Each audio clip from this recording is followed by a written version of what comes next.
hari ini, Yesus kita 2000 tahun yang lalu,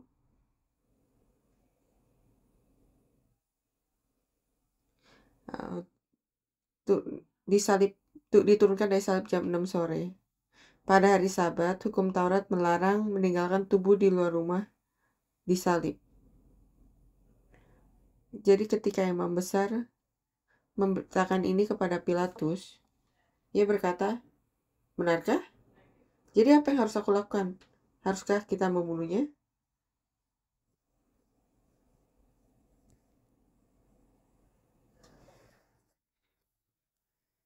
Jadi dengan palu godam berukuran besar, 3 tentara Romawi mengikutinya.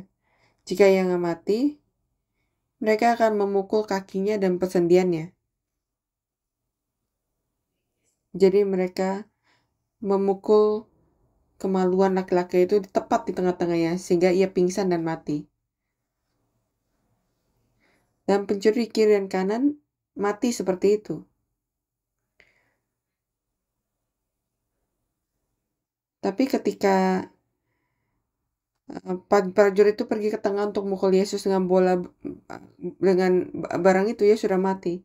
Dalam Keluaran pasal 12 ayat 46, Allah memerintahkan Musa untuk memakan daging domba, tapi tidak pernah mengunyah atau mematahkan tulangnya. Artinya, karena ia menuruti perkataan tersebut, Yesus digantung di kayu salib, tidak ada satu tulang pun yang patah. Ketika Allah melihat Yesus, ia melihat dosa yang layak dihukum mati. Meskipun ia adalah anak tunggal, ia bersalah atas dosa yang patut dihukum mati. Dosa itu sangat keji. Jadi ia tidak membunuh dia. Apa artinya ini? Karena ia menanggung segala dosa keji umat manusia.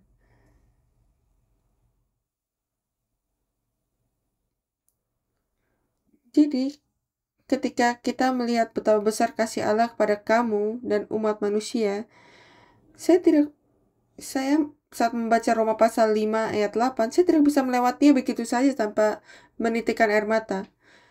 Ia memberitahu umat manusia, aku menyelamatkanmu, aku mengasihimu, bahkan sampai membunuh putraku. Jadi, ketika Yesus digantung di kayu salib, ia menanggung segala dosa keji manusia, jadi mustahil untuk tidak membunuhnya. Bukankah sampai saat ini ia menanggung dosa demi umat manusia? Jadi ia dipukuli sampai hancur, terkoyak, dan hancur seperti bubuk. Nabi Yesaya berdoa dan melihat bahwa Yesus yang akan datang ke bumi ini 700 tahun kemudian memiliki wajah yang tidak dapat dikenali. Ini bukan wajah manusia, tapi wajah binatang yang sangat jelek. Jadi ia digantung di kayu salib dan berbicara 3 kali dari jam 9 sampai jam 12. Saat itu matahari sedang cerah dan tinggi di langit. Kemudian jam 12 sampai jam 3 sore gelap gulita. Dikatakan tidak ada yang bisa melihat apapun. Jadi ia bicara 3 kali dari jam 9 pagi sampai siang hari. Saat gelap gulita ia berbicara 4 kali lalu ia wafat.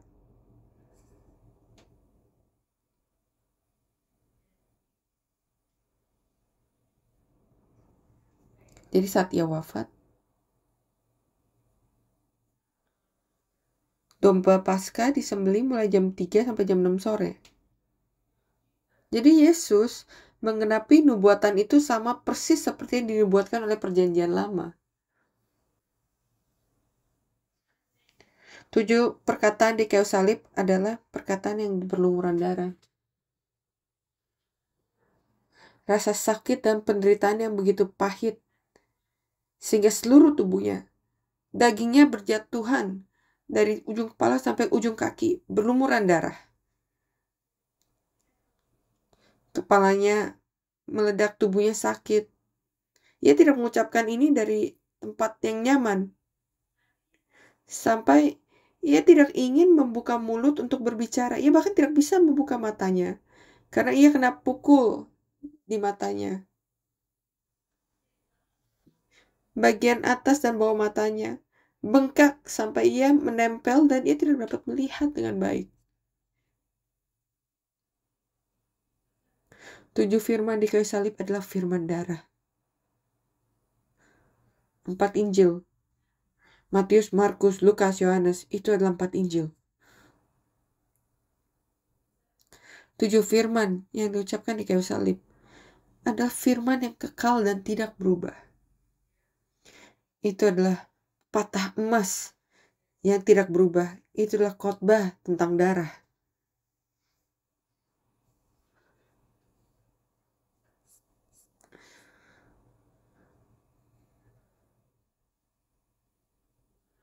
Jadi, tanpa dieksekusi oleh regu tembak atau digantung dalam bentuk apapun, menit demi menit, detik demi detik terjadi seperti itu. Ditembak atau digantung itu mudah. Karena sekali tembakan dilepas, kamu mati.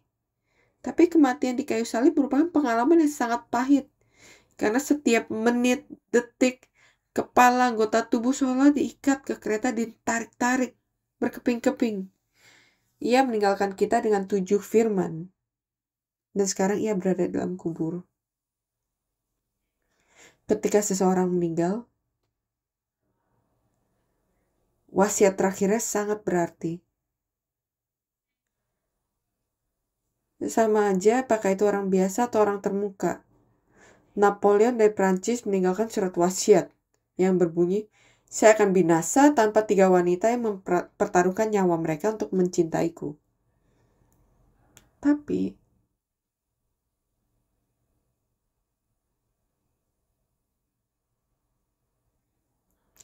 Kristus tidak ada hubungannya dengan daging.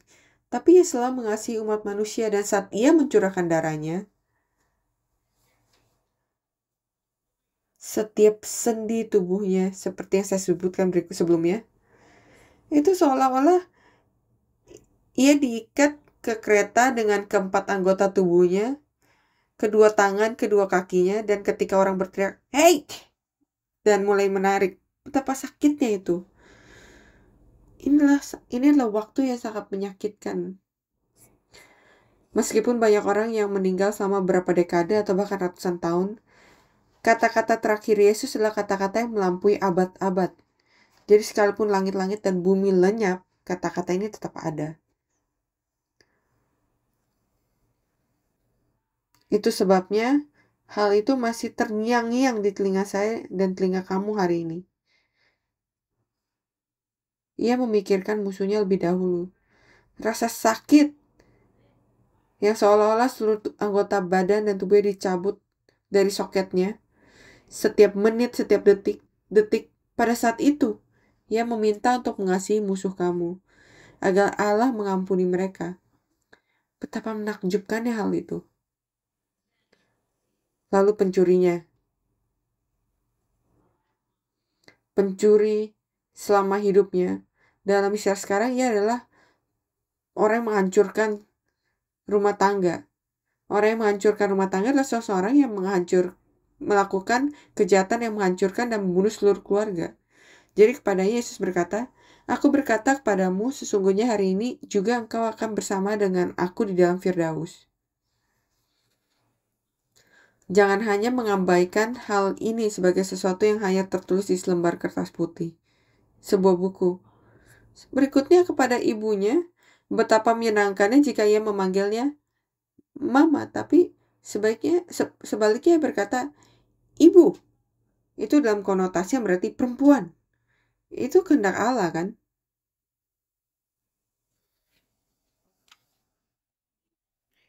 Apakah Yesus berbicara karena ia merasa nyaman dan bahagia dalam hatinya? Jantungnya itu meledak. Hatinya pecah. Hancur. Manusia tidak mengerti. Sambil mengatakan hal itu, cukup berat bagi dia untuk menderita di kayu salib. Tapi dia juga berkata, perempuan, kepada ibunya. Bayangkan jika ada anak laki-laki Anda berkata kepada kamu, perempuan. wanita sialan.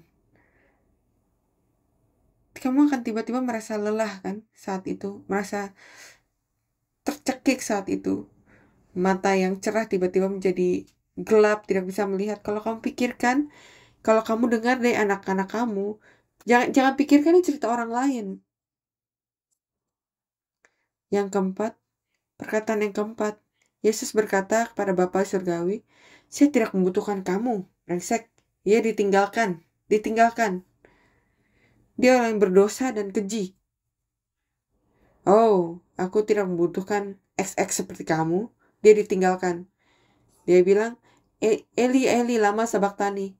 Yalah Bapa, kenapa kamu meninggalkan aku? Kemarahan seperti ini muncul. Ketika Yesus melihat ini, sungguh menakjubkan. Jiwanya sakit. Lalu seluruh tubuhnya merasakan sakit karena kehilangan air dan kehilangan kelembapan. Nah, ia bahkan tidak bisa bicara. Saat perang Korea, 2/3 tulang di kaki kiri saya patah. Sekarang ini menjadi kaki besi. Saya tertembak di kaki, jadi darahnya mengalir keluar. Pertama saya merasa kedinginan. Dan itu bulan Juni. Saya tertembak pada tanggal 18 Juni. Perang Korea dimulai dan saya tertembak pada tahun berikutnya. Rasa sakitnya itu tidak dapat diungkapkan dengan kata-kata. Kepalaku rasanya meledak. Rasanya seperti semangka yang meledak. Jadi kalau saya pikirkan tentang darah Yesus yang disalib, meskipun hanya satu bagian saja, saya teringat kepedihan yang terjadi pada saya pada saat perang Korea. Jadi bagaimana rasanya sakitnya Yesus jika tangan, kaki, dan seluruh tubuhnya terbuka. Seluruh tubuhnya terkoyak-koyak dan digorok. Saya waktu di Gunung Jiri selama 3 tahun 6 bulan, saya melihat penampakan Yesus digantung di kayu salib. Itu sebabnya saya menangis setiap kali saya bersaksi tentang salib. Yesus bahkan tidak dapat melihat dengan mata yang terbuka. Allah memandang Yesus dan berkata, "Hei, kamu bajingan jelek. Kamu orang yang jelek dan kejam. Bukankah itu sebabnya Allah berpaling?" Betapa terkejutnya sang putra itu. "Eli, Eli, lama sabaktani. Allahku, Allahku, kenapa engkau meninggalkan aku?" Itu sebabnya dosa itu sangat menakutkan. Saya mengatakan ini kemarin. Dosa yang kamu lakukan, berbohong, membunuh, menipu, memeras orang lain, serta dosa kesombongan, itu sebabnya dia dihukum. Jadi ketika kamu memahami arti dari kata-kata tersebut, bagaimana mereka memukul Yesus hingga babak belur, ini akan mengejutkan sekali untuk kamu. Itu benar. Saya melakukan dosa-dosa ini. Tapi Allah sedang dihukum karena ia menanggung dosa saya. Itu makanya kita bertobat.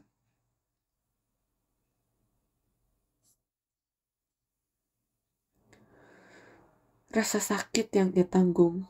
Dan dia berkata, "Ke dalam tanganmu kuserahkan nyawaku." Bukankah ini kata-kata terakhir dia? Betapa menakjubkannya. Sekarang lihat. Angka dari firman, angka 7. Itu merupakan angka sempurna di Alkitab. Angka surga, Bapa, Anak, dan Roh Kudus, dan 4 jumlah bumi, utara, selatan, timur, dan barat. Menurut Alkitab, angka 7 adalah angka sempurna. Jadi selama 6 hari penciptaan Allah melihat pekerjaan dan ia berkata, itu baik. Itu baik. Berapa kali? 7 kali. Kejadian 1 ayat 37 mengatakan, dan Allah melihat segala yang dijadikannya dan lihatlah semuanya itu sangat baik. 6 jam di kayu salib. 7 ucapan. Ketika di bumi, ketika Yesus pergi ke Yerusalem untuk 7 kalinya. Bukankah ia tangkap dan sangat menderita? Jangan menganggap ini sebagai sesuatu yang normal. 7 firman di kayu salib. 1 perkataan di Matius dan Markus, 3 firman di Lukas, dan 3 firman di Yohanes. Ketika Yesus sedang berdoa di Taman Getsemani, semua murid meninggalkan dia, ya kan? Mereka lari, mereka kabur. 8 murid pergi jauh-jauh ke Taman Getsemani, tapi nggak bisa naik. Mereka dikasih tahu, kamu tetap di sini. Petrus, Yohanes, dan Yakobus mengira mereka menang, tapi setan mengalahkan mereka. Dan yang punya kemenangan sampai akhir adalah Yesus. Dengar baik-baik. Ketika Yesus datang ke bumi, apa yang ia bawa? Pada masa Adam dan Hawa, umat manusia tidak mendapat firman Allah. Mereka kehilangan firman. Kejadian pasal 7 ayat 17 mengatakan, semua pohon di taman ini boleh kamu makan buahnya dengan bebas, tapi pohon berpengetahuan tentang yang baik dan jahat, janganlah kamu makan buahnya. Sebab pada saat engkau memakannya, pastilah engkau mati. Tetapi, bukankah wanita itu berubah pikiran setelah mendengarkan iblis? Karena enak dipandang, enak rasanya. Jadi permukaannya, kita mungkin telah memakan pohon kebaikan dan kejahatan, tapi kenyataannya itu adalah saat tidak menaati firman Allah. Jadi dari Adam sampai Yesus, manusia sudah kehilangan firman Allah.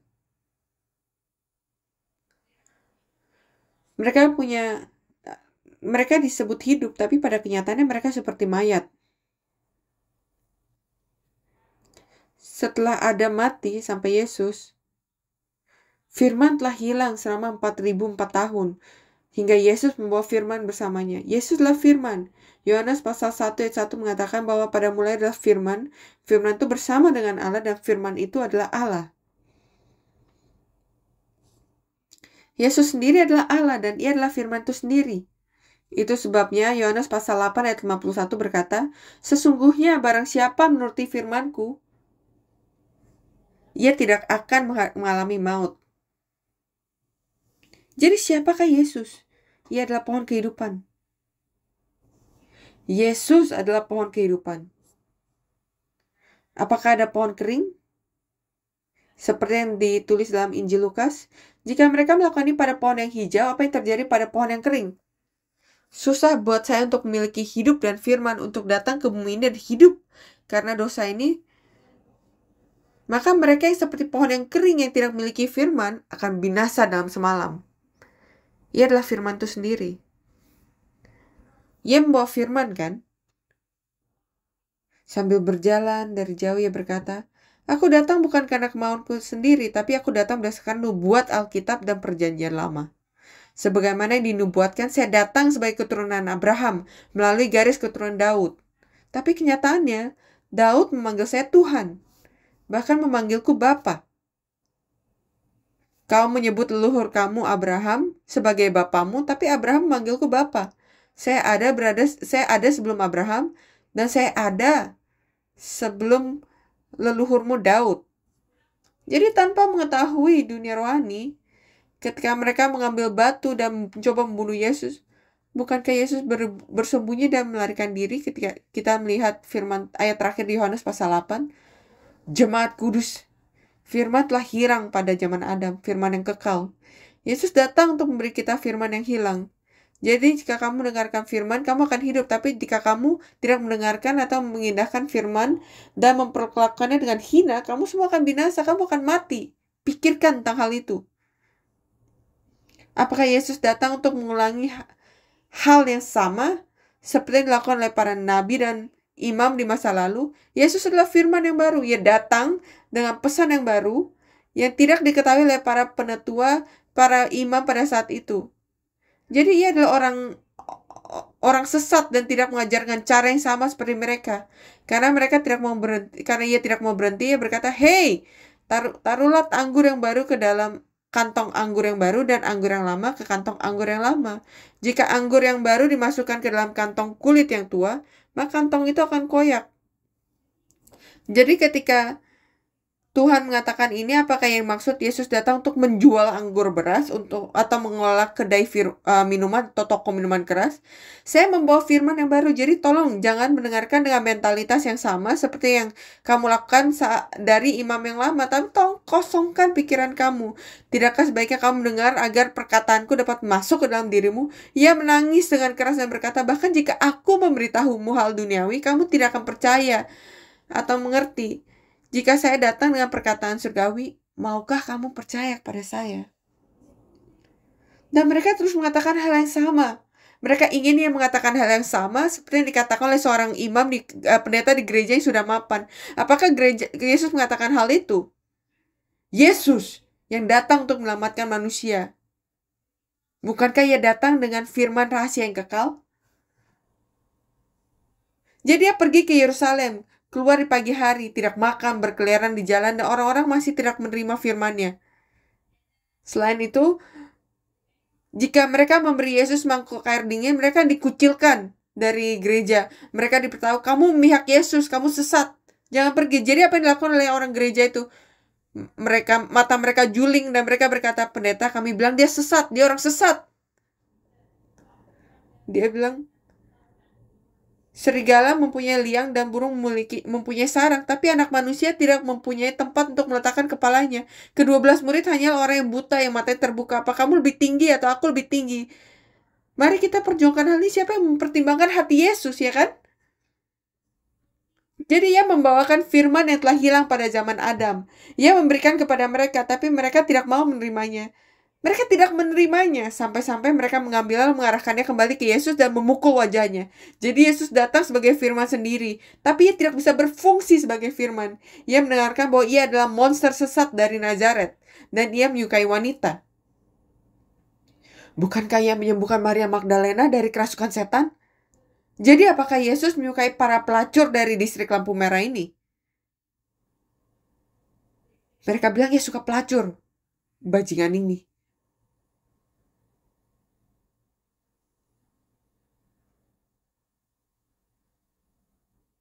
Bukankah Yesus yang datang untuk menyelamatkan semua orang berdosa, pembunuh, perampok, pelacur?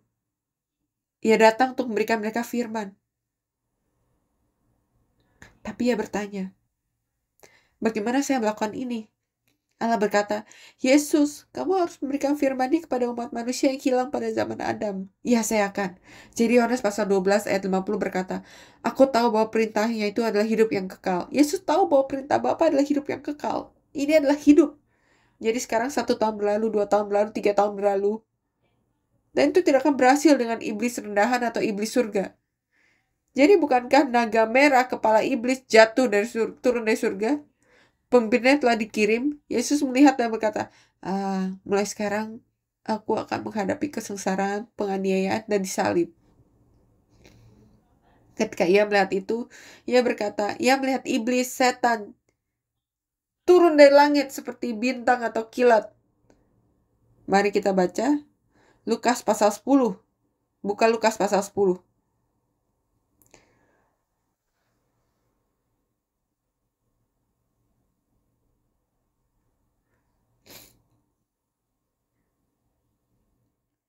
Sekarang dari ayat 17.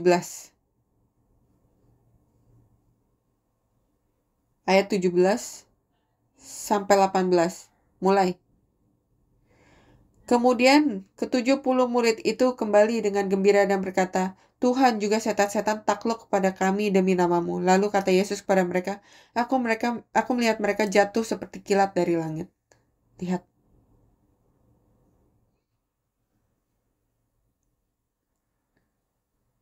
Ia melihat setan jatuh seperti kilat dari langit. Ketika ia melihat hal itu, ia berpikir, mulai sekarang saya akan disalib sampai mati. Setan akan masuk ke antara orang-orang percaya, orang-orang kudus, penetua, pendeta pada masa itu dan membunuh saya. Lihat apa yang ia prediksikan. Siapa yang melihatnya? Apakah pemimpin agama pada saat itu melihatnya? Yesus adalah satu-satunya yang melihatnya. Ini sungguh menakjubkan. Sungguh menakjubkan. Ia datang untuk memberikan firman kepada mereka yang tidak memilikinya. Dan itu yang terjadi. Jadi apa yang bisa ia katakan? Apa yang bisa ia katakan? Ia tidak bisa melakukan ini, ia tidak bisa melakukan itu. Jadi kepada orang-orang Farisi, penetua, pendeta pada zaman sekarang, itu seperti imam besar, imam kepala pada saat itu. Jangan lupa ada 24.000 imam dari suku Lewi pada saat itu. 24.000 imam. Tapi di antara itu tidak ada seorang pun yang mengetahui siapa Yesus. Iya, pakai Yesus memiliki pijakan. Bukankah seorang penyanyi harus memiliki panggung untuk bernyanyi, aktor memegang panggung untuk menampilkan penampilannya? Di mana panggung bagi Yesus? Di mana panggungnya? Kalau panggungnya disiapkan, semua pemimpin agama saat itu akan merobohkannya. Jadi ini sungguh menakjubkan. Bukankah tanda-tanda dan mukjizat dilakukan hanya untuk membuat orang percaya pada firman? Tapi tanda-tanda dan mukjizat terjadi, mereka tidak mempercayai firman. Dan sekarang, kematian sedang menghampiri. Salib datang ke arahnya tanpa henti, seolah-olah mencekik dia. Pada saat itu hari Yesus bergetar. Saya akui bahwa perintah Bapa adalah hidup yang kekal. Tapi karena Adam, pendiri umat manusia, telah kehilangan firman, tidakkah saya harus pergi dan beri mereka firman yang merupakan hidup yang kekal sehingga mereka dapat hidup? Itu sebabnya dia dikirim di sana. Selamatkan mereka dengan firman. Jadi ia tidak mengucapkan sepatah kata pun sampai ia tergantung di kayu salib. Di Taman Getsemani. Jadi ketika tubuhnya itu diputar, wajahnya ditempel ke tanah, dagingnya terlepas dan berdoa dengan sungguh-sungguh. Pertama, kedua kali Yesus pingsan. Ia tidak bisa berdoa lagi. Tidakkah Allah melihat hal itu dan mengirimkan malaikat untuk memberikan Yesus kekuatan kepada Yesus? Dengan kata lain, mesin mobil tuh kehabisan bensin, tapi setelah masuk bensin sekarang bisa berjalan dengan baik. Setelah berdoa untuk kedua kalinya, Yesus jatuh. Ia tidak punya harapan lagi untuk hidup. Setelah menerima kekuatan dari malaikat, ketika ia berdoa ketiga kalinya, Allah dan Yesus melakukan percakapan rahasia.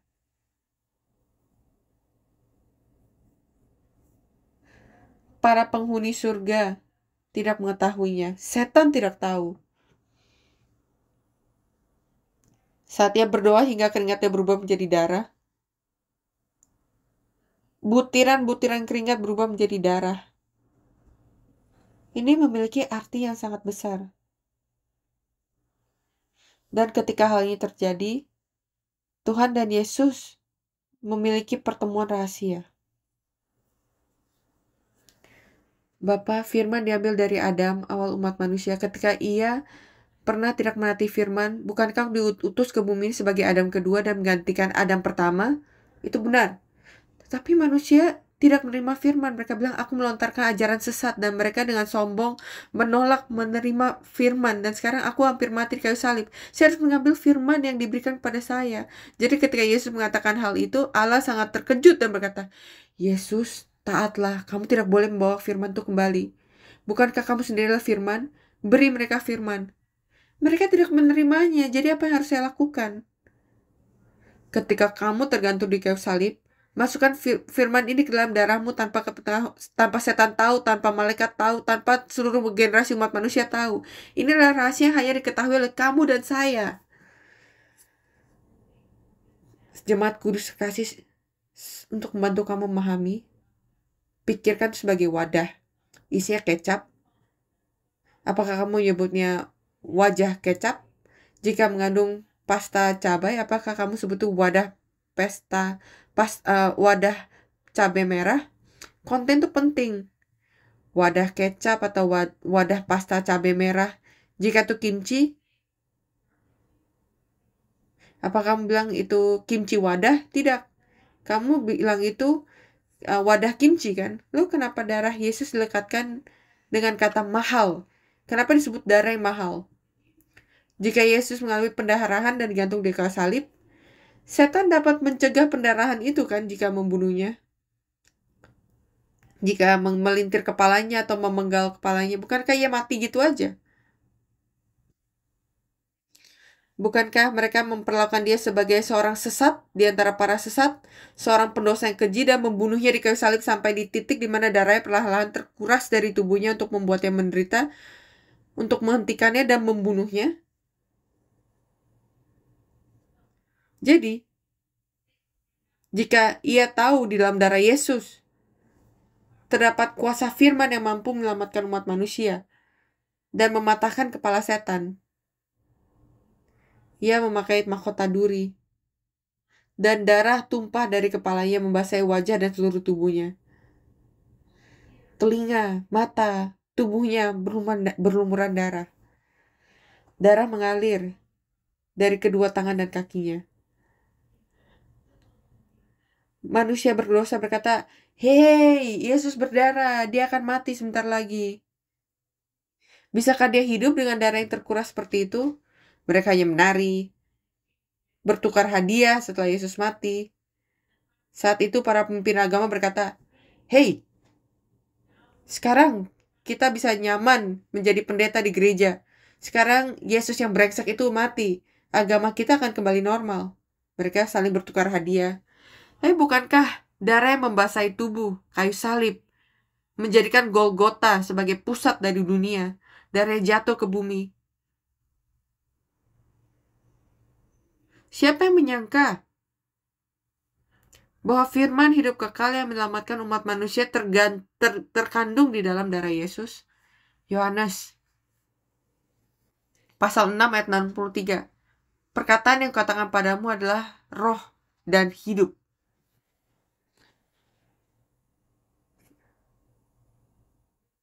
Apakah firman itu? Itulah roh. Apakah firman itu? Sekarang lihat.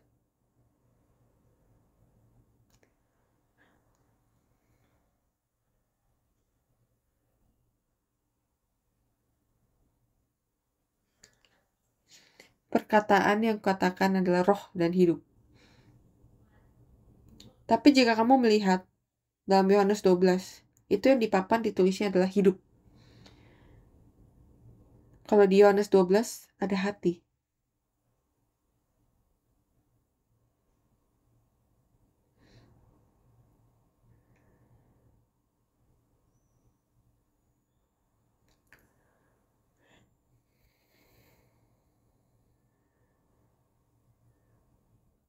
Jadi, jika kamu melihat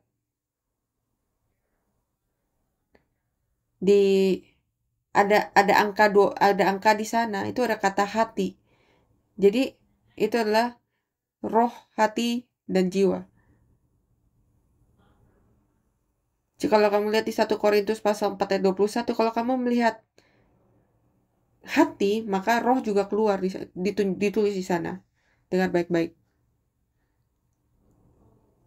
Jiwa adalah hidup.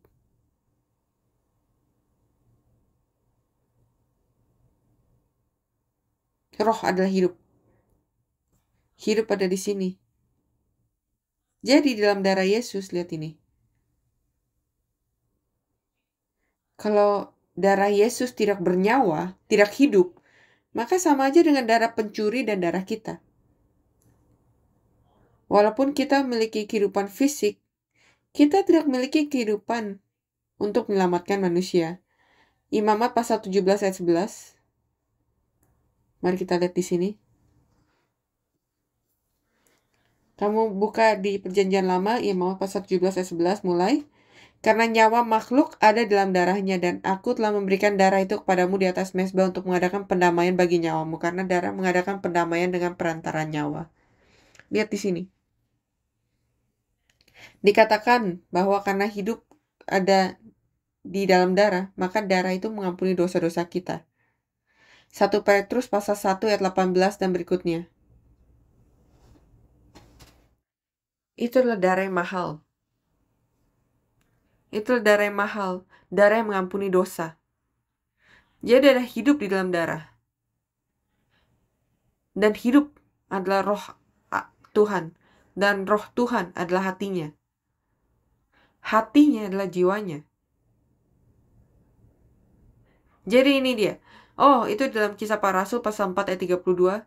Sekarang tolong buka Kisah Para Rasul pasal 4 ayat 32.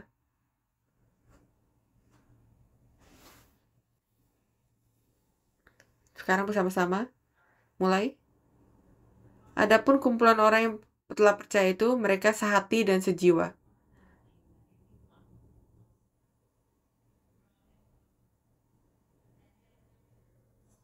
Jadi ada angka 4 kan di sampingnya kan. Dan dalam penjelasan di bawah ini dikatakan jiwa. Jiwa. Dengar baik-baik.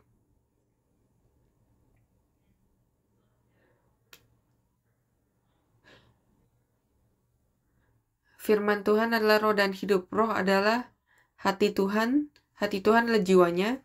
Dan jiwanya adalah kehendaknya.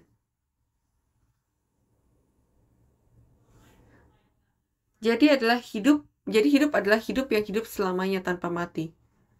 Jadi satu hal yang perlu kamu tahu, kamu tidak membutuhkan semua darah salib Yesus, hanya satu tetes.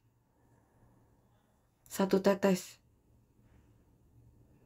Jika kamu hanya memiliki satu tetes darah Yesus di salib, dosa umat manusia, dosa asal, dosa yang dilakukan oleh Adam, lalu dosa keturunan, dosa yang diturunkan dari nenek moyang, dosa keturunan, dosa yang dilakukan sendiri, dosa yang kita lakukan secara sadar tidak sadar sejak kita dilahirkan di bumi, dosa yang dilakukan sendiri, dosa asal, dosa keturunan, semua diampuni dalam sekejap.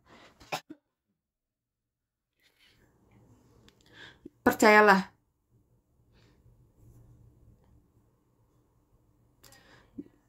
Ke dalam Kejadian pasal 3 ayat 15 dikatakan bahwa Yesus, anak yang dilahirkan oleh seorang perempuan, akan memenggal kepala setan. Yesus dibunuh seperti itu karena setan tidak tahu kalau kepalanya akan dipenggal saat darah Yesus dicurahkan di kayu salib di Bukit Golgota. Jadi itu bagaimana cara Yesus mati. Jadi Tuhan Allah menggunakan hal itu untuk keuntungannya. Jadi firman yang kuucapkan padamu adalah roh dan hidup.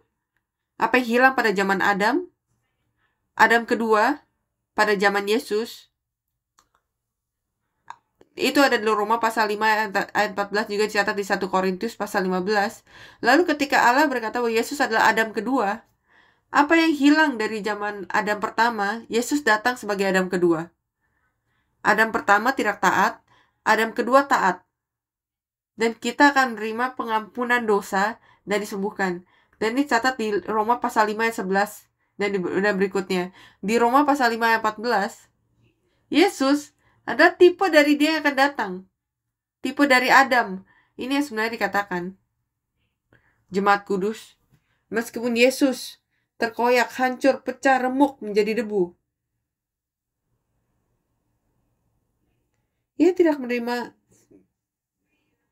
mereka tidak menerima firman apapun yang diberikan pada mereka selama 3 tahun pelayanan publiknya. Ketika ia di bumi, Yesus merasa cemas. Bapa, umat manusia tidak menerima firman keselamatan diberikan kepada mereka. Aku akan membawanya. Allah terkejut dan berkata, hei Yesus, jangan bawa itu. Lalu apa yang harus saya lakukan? Saya sekarang akan mati di kayu salib. Apa yang harus saya lakukan? Allah berkata, tanpa sepengetahuan iblis, masukkan firman untuk menyelamatkan manusia yang hilang pada zaman Adam ke dalam darahmu. Jadi firman keselamatan dan hidup kekal yang menyelamatkan umat manusia dalam darah. Firman yang kuucapkan padamu adalah roh dan hidup. Karena di dalamnya terkandung roh Tuhan, hati Allah, jiwa Allah, kehendak Allah. Maka ketahuilah bahwa tidak ada seorang pun yang dapat diselamatkan kecuali melalui darah salib Allah. Yaitu hanya melalui darah salib seseorang diselamatkan. Untuk menyelamatkanku, Yesus mengeluarkan darah dan mati secara mengenaskan. Untuk menyelamatkanku. Jadi kita semua harus memikul salib Allah bersama-sama, darah yang mahal itu. Itulah hidup kekal. Darah kekal. Ngerti? Darah yang tidak pernah mati. Saya berdoa dalam nama Tuhan agar darah itu menjadi pengaruh yang menggerakkan hati kita, dan agar kamu menerima darah salib Tuhan dengan iman hari ini menjadi jemaat kudus yang dapat berubah dan diubah menjadi darah salib Tuhan dengan menerimanya, dengan iman dan di seluruh tubuhmu, jemaat kudus.